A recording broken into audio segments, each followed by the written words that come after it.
El Señor esté con ustedes. Del Santo Evangelio según San Marcos. En aquel tiempo los sumos sacerdotes, los escribas y los ancianos le enviaron a Jesús unos fariseos y unos partidarios de Herodes para hacerle una pregunta capciosa. Se acercaron pues a él y le dijeron: Maestro, sabemos que eres sincero y que no te importa lo que diga la gente, porque no tratas de adular a los hombres, sino que enseñas con toda verdad el camino de Dios. ¿Está permitido o no pagar el tributo al César? ¿Se lo damos o no se lo damos? Jesús, notando su hipocresía, les dijo: ¿Por qué me ponen una trampa? Tráiganme una moneda para que yo la vea.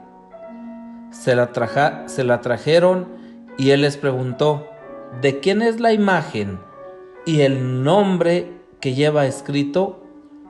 Le contestaron: del César. Entonces les respondió Jesús: den al César lo que es del César y a Dios lo que es de Dios. Y los dejó admirados. Palabra del Señor. Gloria a ti, Señor Jesús. Queridos hermanos y hermanas, paz y bien. Homilía para el 9º martes del tiempo ordinario. La primera lectura tomada del libro de Tobías, capítulo 2, versículos del 9 al 14, ponen de manifiesto la fe de este hombre.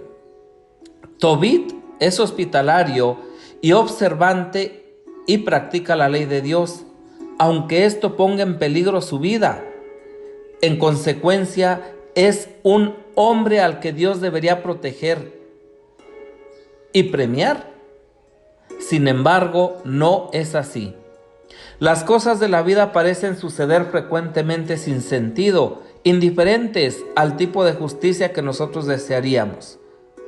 Ya le pasó a Job y ahora le pasa lo mismo a Tobit. Tras haber perdido la vista, sometido a la prueba, es insultado y escarnecido por sus amigos.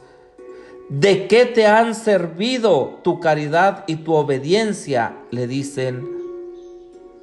¿Vale la pena poner en peligro la propia vida por la ley del Señor?, le preguntan. Sin embargo, Tobit no se lamenta, permanece firme en su fe e incluso en la prueba sigue dando gracias al Señor. Justamente como Job: desnudo salí del vientre de mi madre, desnudo volveré allí. El Señor me lo dio, el Señor me lo quitó. Bendito sea el nombre del Señor. También su mujer se burla de él. ¿Este es el fruto de tus limosnas? Está claro que tu fidelidad ha sido inútil, le dice la esposa. Así le sucede con frecuencia al justo en la prueba. Sufre golpes y es incomprendido. Al dolor de la desgracia se le añade el dolor de la soledad. Es el momento de la tentación que precede de sus propios amigos, que son precisamente quienes deberían apoyarle. Es en estos momentos cuando se verifica la solidez de la fe y la fuerza de la paciencia. Esta última es la virtud de la roca. Puedes pisotearla, golpearla, pero no se dejará modificar. Así es la fe de Tobit, así tendría que ser nuestra fe.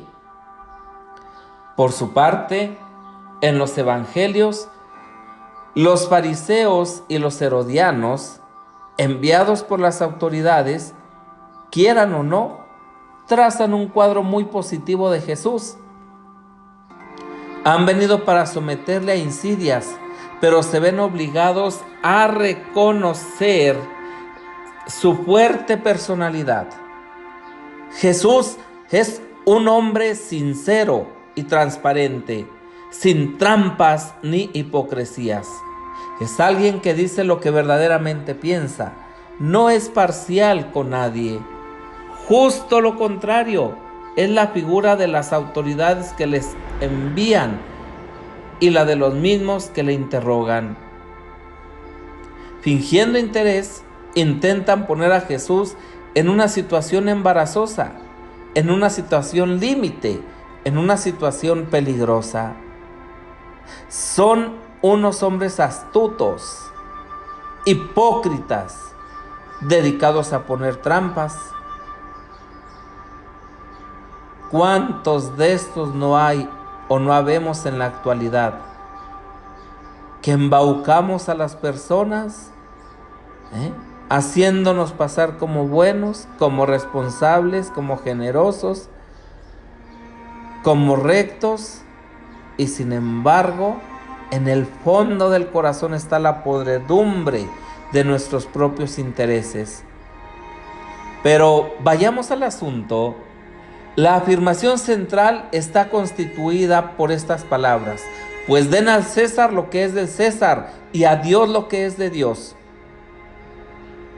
Los fariseos y los herodianos plantearon a Jesús una cuestión candente. Si respondía de manera negativa, habría suscitado la reacción de la autoridad romana. Si respondía afirmativamente, habría perdido la simpatía de las muchedumbres.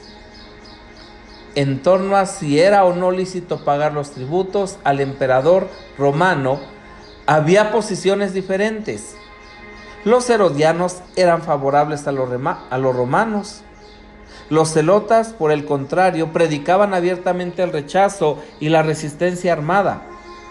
Los fariseos rechazaban la rebelión abierta y pagaban los tributos para evitar lo peor.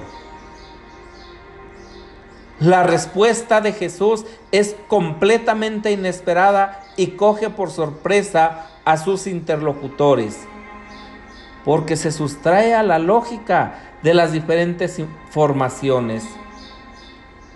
No se trata de una respuesta evasiva, no, ni de lejos. Escapa al dilema, pero no por miedo a comprometerse. Lleva el discurso más hacia atrás, justo al lugar donde se encuentra el centro inspirador, es decir, la concepción justa de la dependencia de Dios y por consiguiente la justa libertad frente al Estado con su respuesta. Jesús no pone a Dios y al César en el mismo plano. En las palabras, pues den al César lo que es del César y a Dios lo que es de Dios, el acento recae en la segunda parte.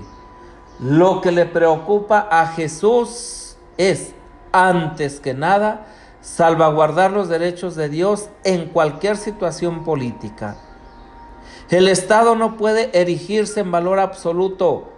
Ningún poder político, romano o no, cristiano o no, puede arrogarse derechos que solo le competen a Dios.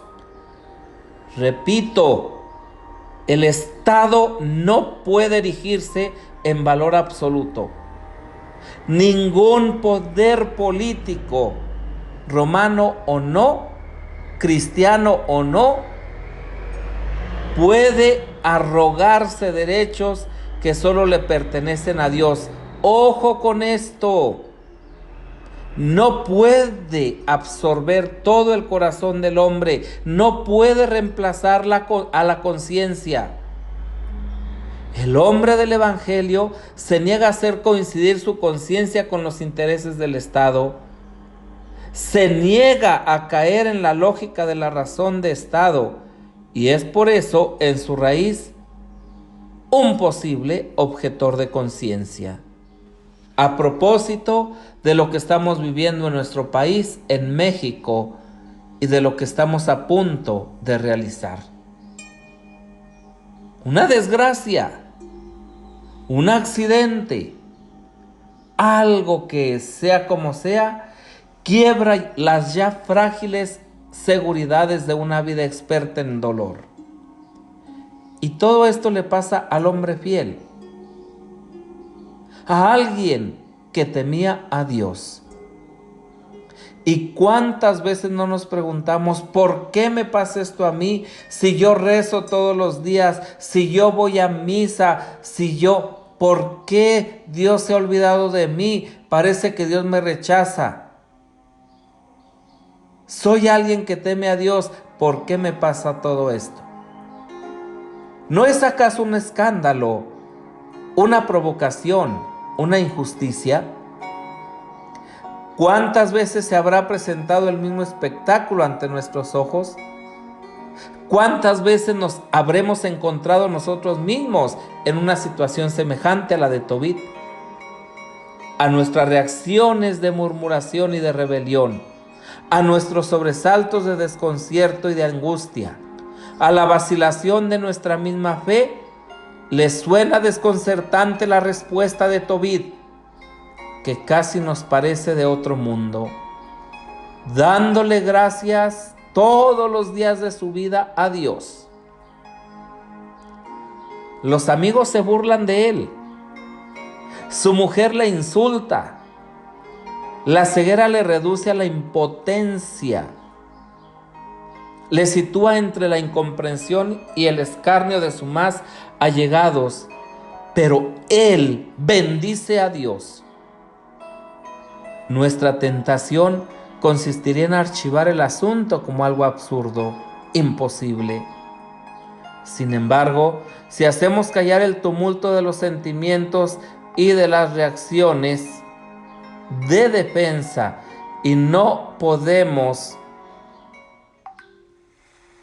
ponemos a escuchar en un clima de verdad en el fondo de nuestro corazón, podremos volver a encontrar un acuerdo con la armonía de Tobit. Comprenderemos que ese hombre, humanamente hablando, destruido, se encuentra en el punto justo cuando no se revela y bendice a Dios. A buen seguro, esta actitud no se improvisa. Tobit desde la niñez había temido a Dios y observado sus mandamientos. Una fe débil, dominical, de los que decimos o pensamos que solo con ir a misa estamos bien, podríamos decir, no basta para permanecer firmes en los momentos difíciles.